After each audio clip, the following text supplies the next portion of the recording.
రేవంత్ రెడ్డి 2 నెలల పరిపాలన మీరు చూసారు. ఇంతకుముందు 10 ఏళ్ల పరిపాలన కేసీఆర్‌ది చూసారు. దాంట్లో మార్పులు, చేర్పులు కానీ, వ్యత్యాసాలు కానీ మీరు గమనించినవేంటి?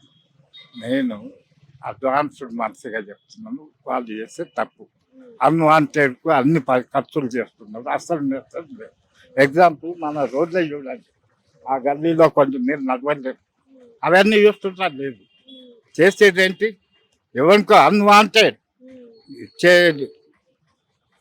ఇవన్నీ అన్వాంటెడ్ పీపుల్ 90% అవి రెడ్యూస్ చేసి ఇటువంటి డెవలప్మెంట్ చేయాలా? అంటే మనకి సిటీ అనంగానే, హైదరాబాద్ అనంగానే ట్విన్ సిటీ గుర్తొస్తూ ఉంటుంది. హైదరాబాద్, సికింద్రాబాద్. మరి ఈ సికింద్రాబాద్ మెయిన్ ఏరియాలో డెవలప్‌మెంట్ అనేది ఏ విధంగా సాగుతుంది? అసలు డెవలప్‌మెంట్ అనేది జరుగుతుందా? ఏమన్నా మార్పులైనా కనిపించాయా అసలు? ఏమీ లేదు. ఉన్నది చెడిపోయింది. మొత్తం pot holes only left.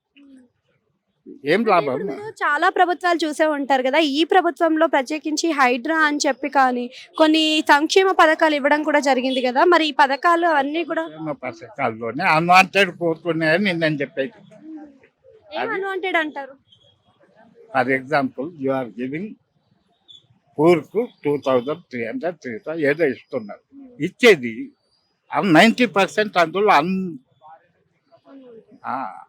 They are not suppose to get it. అవి చూడకుండా ఓట్ల గురించి ఇస్తూ పోతుంటే దేశం ఏమైపోతుంది? ఓట్లు తీసుకుంటున్నావు, రాజ్యం వెళ్తున్నావు, కానీ చేసేది ఏమున్నది?